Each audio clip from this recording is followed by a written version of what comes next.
이것도 부동산하고 비교하면 제일 좋을 것 같아요. 왜냐면 음. 사람하고 얘기하면 사람은 관계식과 감정이 섞이기 때문에 되게 맞아요. 걸려내기 되게 어렵잖아요. 어려운 예. 질문이죠. 근데 부동산을 간단히 내가 예를 들어 볼게요. 어떤 사람은 부동산 몰라도 이 얘기를 들으면 음. 이걸 인문학에 적용하면 돼. 사람한테 음. 관계식에 적용하면 돼요. 좋아요. 봐봐요. 부동산도 다양한 부동산이 있어요. 음. 오피스텔 있고 음. 땅 있고 단독주택 있고 다가구가 있고 그리고 뭐 연립 뭐 다세대 맞아요. 뭐 그리고 아파트 뭐 다양하잖아요. 그리고 맞아요. 지식산업단지 음. 뭐 오피스텔 뭐 많잖아요. 맞아요. 상가 뭐. 네, 상가 맞아요. 근데 이런 거예요. 내 위치에서 내가 이제 뭐 억대연봉도 아니에요. 근데 내 위치에서 부동산 구매를 하고 싶은데 어떤 것부터 시작해야 되는지 그런 걸 모르는 사람도 있잖아요. 제가 지금 재테크 얘기하려고 하는 거 아니에요.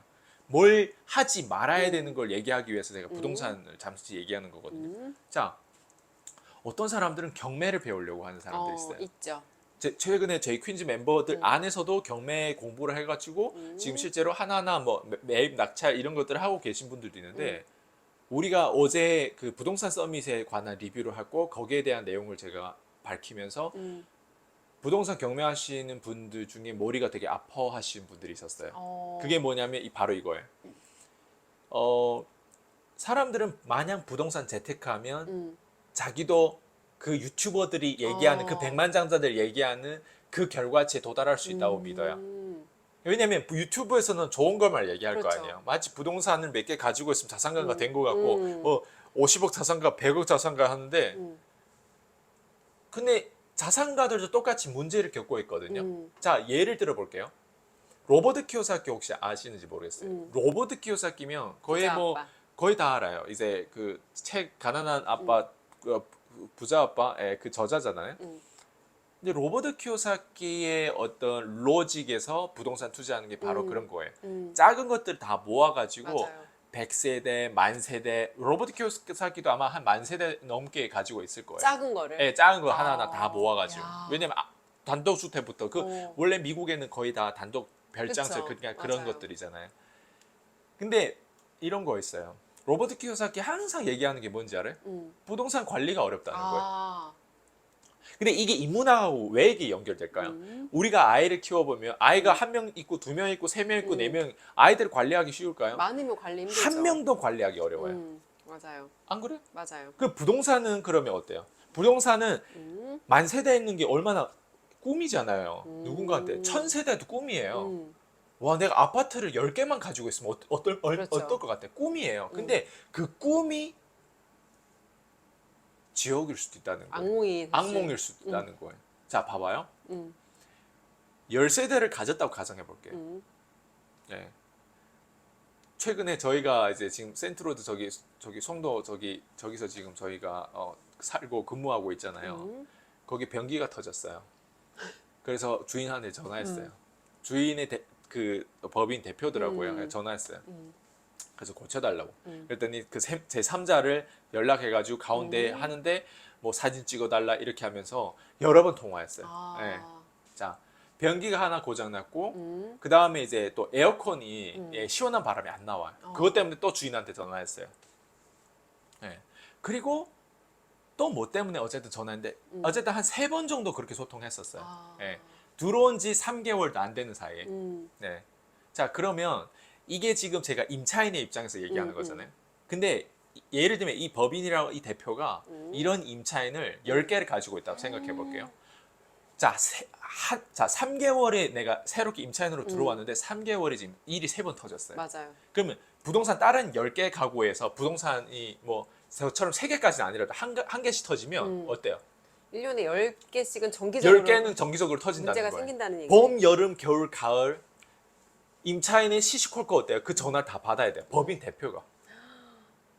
부동산 법인 대표가 그 전화를 다 받아야 돼요. 그러면 그걸 어때요? 누군가는 열차했다. 와, 멋있어 보이지. 근데 단점을 얘기할까요? 안 얘기해요. 해주죠. 근데 로버트 키오사키 항상 얘기하는 게 그거예요. 부동산 관리가 어렵다고. 관리를 잘해야 된다고.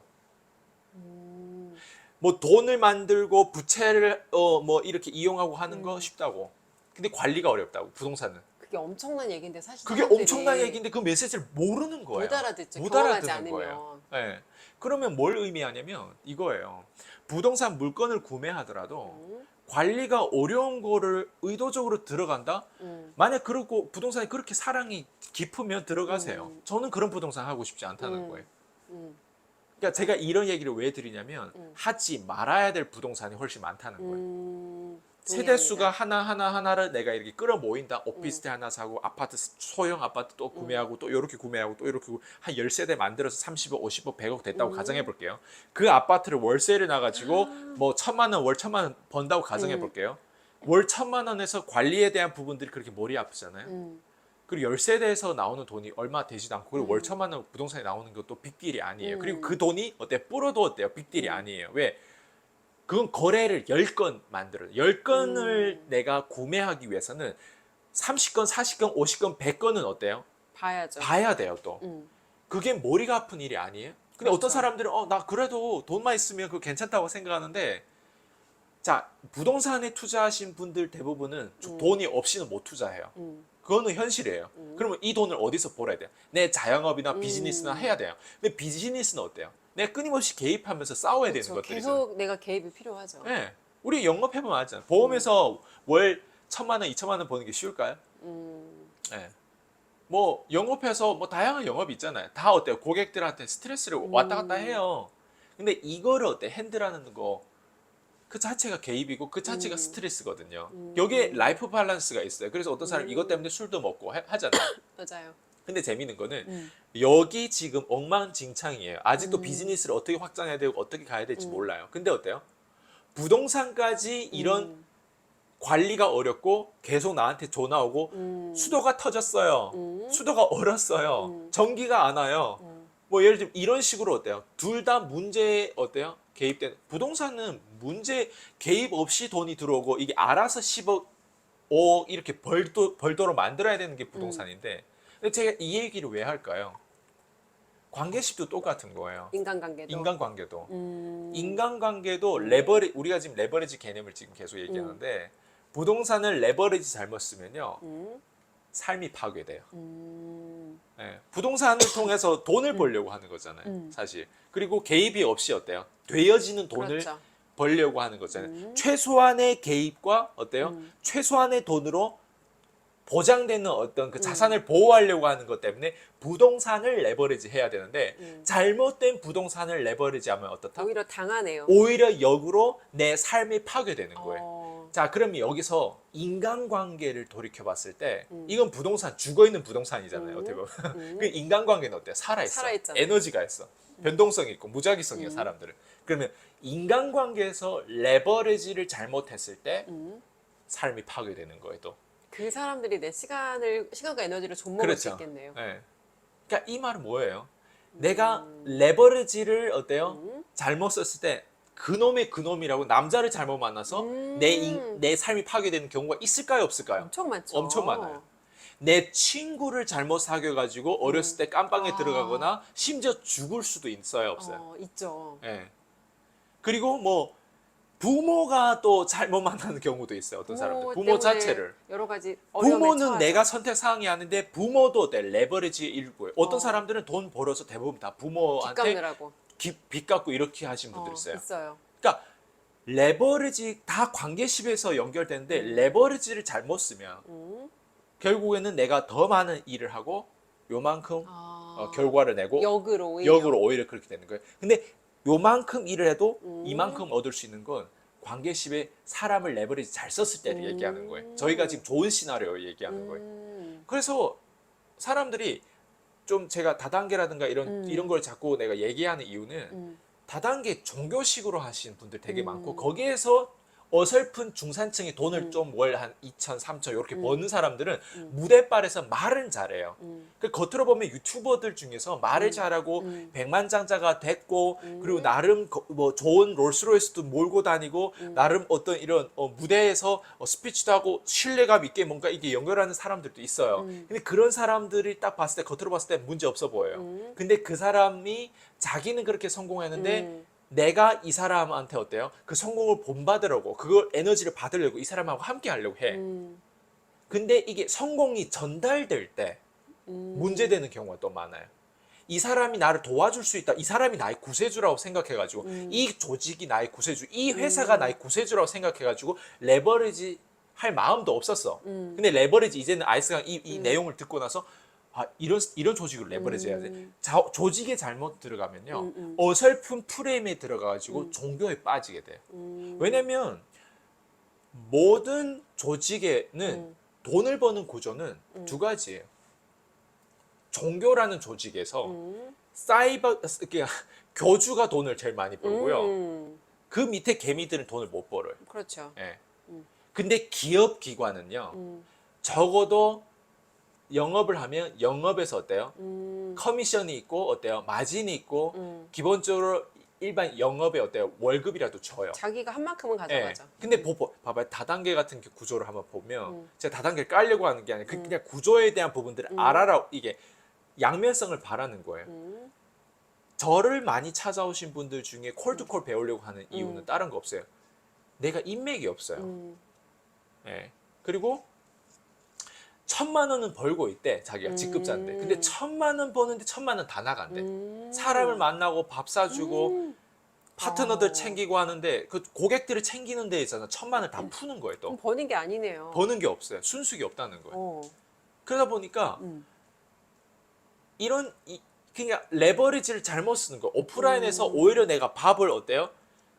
사주는 게 아니라 얻어 먹어야 되는 입장인데 오히려 레버리지 잘못 쓰면 그 고객들이 늪에 빠지는 거예요. 제 책에도 고객 늪에 빠지지 말라고 하는 게 바로 그런 거거든요. 그래서 관계십도 그렇고 부동산도 그렇고 모든 이면에는 레버리지 효과라는 게 있어요. 예, 그걸 잘못 썼을 때는 순수익이 안 남아요. 저를 찾아오는 거 다른 거 없어요, 사람들이. 그냥 제가 콜드콜을 가르쳐 주긴 하는데 콜드콜 자체를 가지고 우리가 뭔가 그냥 말빨 멘트 클로징하는 기술 이런 걸 배운다고 해서 삶이 바뀌어지는 거 아니라는 거예요. 콜드콜 속성을 들여다보면요 다른 거 없어요. 과학적인 프로세스예요. 우리는 종교식이 아니에요. 콜드콜 거절하는 거 자 봐봐요. 일반 사람들이 영업 조직에 들어가는데 1년 동안 20명도 안 만나는 사람들 정말 많아요. 하루에 전화 통화 3통도 안 하는 사람 되게 많아요. 새로운 사람 접촉해야만 어때요? 상담건이 생기잖아요. 그렇죠. 그리고 어때요? 내가 영업을 하려면 어쨌든 새로운 고객, 사람을 만나야 되잖아요. 근데 사람을 만나는 데 있어서 지인밖에 없고 그러면 어때요? 당연히 그 매출에 대한 깔때기를 딱 보면 매출에 대해 어때요? 지인 영업 끝나고 나면 끝난 수입이 거예요. 없죠. 수입이 없어요. 그러니까 한계가 있는데 그리고 또 지인들도 내가 원래 막 어려운 상황이에요. 거기서 내가 지인을 컨택을 해도 그 지인 자체가 어때요? 나랑 수준이 나랑 똑같죠. 수준이 비슷한 거 다 어려워요. 그래서 콜드콜을 배우면 일단 싸움의 어떤 기질을 배울 수 있고 그 다음에 콜드콜 배우면 어때요? 내가 나름 나의 배경하고 상관없이 다른 배경에 있는 뭐 중산층 정도 돼 있는 사람이라든가 아니면 좀 더 잘 사는 사람들을 직접 이제 타겟할 수도 있어요. 그게 좀만 잘 찾아보면 인스타든 블로그든 아니면 자영업자 업장 주소라든가 이런 걸 쳐보면요 전화번호 다 나와 있어요. 전화번호 알고 어때요?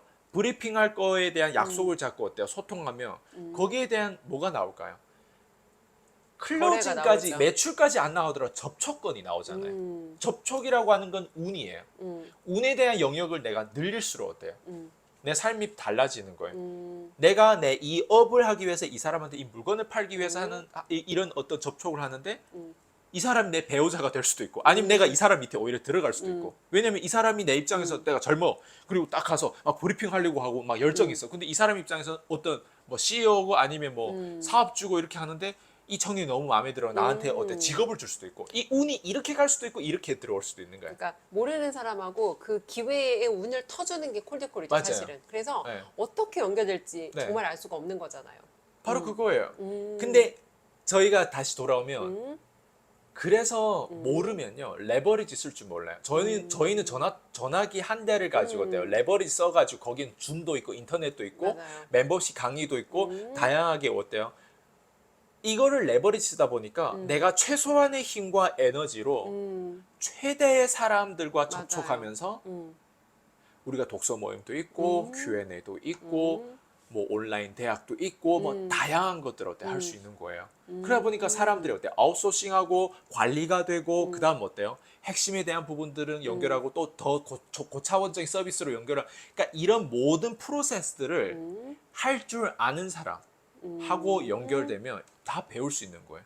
그래서 돈 벌려면 내가 누군가의 어떤 이런 영상을 그냥 소비만 하는 게 아니라 같이 일을 해보면 돈을 벌 수밖에 없어요. 최소한 돈을 버는 구조를 내가 낱낱이 다 들여다볼 수 있어요.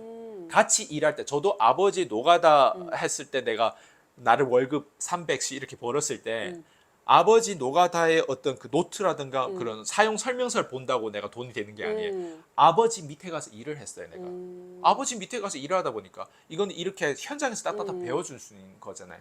그러면서 돈을 그래도 한 200, 300 이렇게 월급을 벌기 시작했고 뭐 일당 하면은 뭐 13만 원 정도 이렇게 벌기 시작했고 하는데 근데 그것 또한 봐봐요. 지금 저희가 지금 하고 있는 게 뭐예요?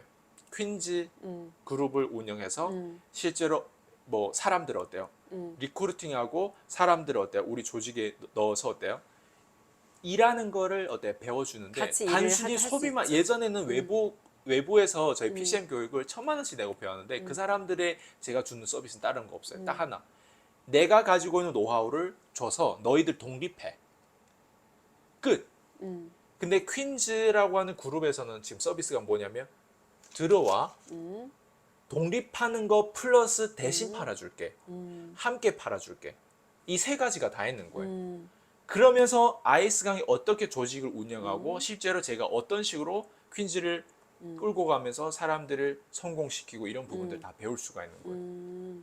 이런 것들이 뭐냐면 레버리지라는 거예요. 예. 근데 제가 늘 얘기하지만 이런 개념이 없이 단순히 그냥 운으로 올라갔거나 운으로 돈 벌고 있는 사람들은 절대 이 개념을 몰라요.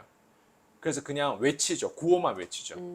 저희가 언제 구호만 외치던가요? 아니면 구호를 실제로 현실로 만들던가. 구호를 하게 만들죠. 행동을 하게 네. 만들죠. 그래서 계속 얘기하지만 이건 똑같은 메시지예요. 레버리지 잘 쓰면 인생이 변해요. 조직을 레버리지 잘 쓰거나 콜드콜이라고 하는 이 속성을 레버리지 잘 쓰거나 아니면 이거를 어때요? 운영할 수 있도록 이런 좀 파워가 있는 사람들하고 같이 일하거나 파워가 있는 사람하고 나도 같이 일하고 싶었어요. 일할 줄 몰라요. 파워가 있는 사람들마저도. 왜? 나한테 그 사람의 배경과 내 배경이 너무 달라요. 그 사람은 한국 사람이고 그 사람은 중산층에서 시작했고 하는데 나는 밑바닥에 시작했어. 연결이 잘 안 돼요. 그런 경우가 너무 많아요. 내가 너무 밑바닥에서 올라오다 보니까 너무 디테일한 것들을 알고 있다 보니까 이제 데이터가 너무 어떻게 보면 촘촘하거든요. 그런 걸 얘기하는 가운데 정보가 너무 많다 보면 사람들 처음에는 머리가 아팠는데 근데 그게 퍼즐처럼 다 연결되면 소름이 끼칠 거예요. 와, 아이스가 아는 게 진짜 많고 그 아는 걸 넘어서 그걸 전달하려고 하는 그 진정성이 보인다. 이런 부분에 대해서 사실 저를 감사해하고 저의 비즈니스를 같이 하려고 하는 사람들이 점점 많아진 이유는 다른 거 없습니다. 그거예요. 그래서 이게 퀸즈로 진화된 부분들이 그래서 내부 고객이 결국에는 우리한테는 다음 넥스트의 레벨로 이제 그 사람을 성공시켜가지고 그걸 이제 리뷰를 또 뽑을 거예요. 우리가 어떻게 외부 고객만 성공시킨 게 아니라 퀸즈의 내부 고객들을 또 월 1,000만 원을 만들었고 또 이런 고객들을 예전에는 독립만 시켰기 때문에 전환되는 구조가 예를 들면 100명 중에 1명, 2명, 3명 정도라고 했다면 지금은 100명이면 30명 정도는 전환돼야죠. 그러니까 그런 개념으로 우리가 지금 운영하고 있는 거죠. 결국 그런 것 같아요, 대표님. 이게 정말 사람도 그렇고 내가 잘 레버리지를 해서 내가 가지고 있는 것보다 시간은 아끼고 돈도 아끼고 더 빠르게 성과를 낼 수 있게 그러려면 결국 또 다시 돌아와서 관계십에 돈을 써야 되네요. 관계시면 무조건 써야 돼요. 저는 지금도 그렇고 앞으로도 그럴 거예요. 왜냐면 레버리지 자체도 우리가 사실 저도 팀장님하고 이렇게 콜라보로 영상도 찍고 하면 레버리지 나요. 이게 시너지가 난다라는 표현도 있지만 또 레버리지잖아요. 왜냐면 석사 학위를 가졌고 네. 그리고 저자하고 그리고 학원 원장이시고 그리고 뭐 부지도 마련했고 뭐 부동산도 가지고 있고 뭐 이런 자산을 구축하는 어떤 이런 경험 개인 파워가 있는 사람으로서 또 교수였고 그런 부분에서 콜라보로 연결하다 보니까 지금 나이 차이도 있지만 이게 뭐냐면 서로의 레버리지인 거예요. 왜냐면 이 영상이 언제 어떻게 될지 모를 거 아니에요. 왜냐면 이게 하나의 추억이 될 수도 있는 부분들이고 근데 이 레버리지에서 또 넘어서 우리가 단순히 둘만 이게 연결되는 게 아니라 또 레버리지를 예를 들면 팀장님 같은 경우는 또 자청 쪽에 레버리지 쓰려고 하는 거잖아요. 거기서 그럼요. 또 카피라이팅에 대한 메인에 대한 직업이라든가 그런 부분들도 참 저 같은 경우는 또 신사임당 쪽으로 또 레버리지 쓰면서 또 어때요? 이게 레버리지가 파워가 각자 있어요. 근데 우리가 그 사람 거를 그냥 가져오는 거에서 넘어서 내가 어떻게 하면 이 사람한테 가치 부여를 할 수 있을까? 왜냐면 팀장님 입장에서도 뭔가 가지고 있는 게 있었어. 근데 그 가지고 있는 거를 이렇게 꺼내지 않고 이렇게 뭔가 표현을 하지 않고 이런 미디어에 노출되지 알려지지 않으면 결국 이거는 없는 거랑 똑같죠. 없는 거랑 똑같은 거예요. 맞아요. 왜냐면 그림 잘 그린 사람 지금 알려진 사람보다 그림 더 잘 그린 사람 분명히 있다고 있죠. 생각해요. 근데 알려지지 않았기 때문에 우리 역사 교과서든 뭐 이런 어떤 거기에 이제 모르는 거예요, 우리는. 맞아요. 그래서 무조건 알려져야 되는 게 되게 중요한데 그래야만이 사람들한테 도움이 되는 거예요. 맞아요. 그래야 도와줄 수 있죠. 그래야 도와줄 수 있는 거예요. 왜? 이게 영향력이라서. 이게 선한 영향력이라고 생각해요. 왜냐면 알려지지 않으면 그리고 알려지는 것 자체다 에너지를 쓰고 시간을 쓰는 거잖아요. 근데 그거를 제가 좀 더 앞서서 하다 보니까 어때요? 이걸 콜라보로 나는 여기에 대한 부분들 가치를 드러내고 저도 가치를 드러내면서 어때요? 단순히 우리가 그냥 뭔가 여기서 떠들기만 하는 게 아니라 실제로 가지고 있는 결과에다가 어때요? 콜라보를 해서 레버리지 와서 어때요? 지금 여러분들한테 이런 서비스를 제공하고 유튜브 무료임에도 불구하고 계속 끊임없이 나누려고 하는 부분들. 이게 레버리지예요. 관계 시비고. 좋습니다. 영상 보는 분들께도 이제 어떻게 내가 누군가 어떤 사람과 함께 해야 될 때 그런 기준을 선택할 때 굉장히 많이 도움이 됐을 거라고 생각을 합니다.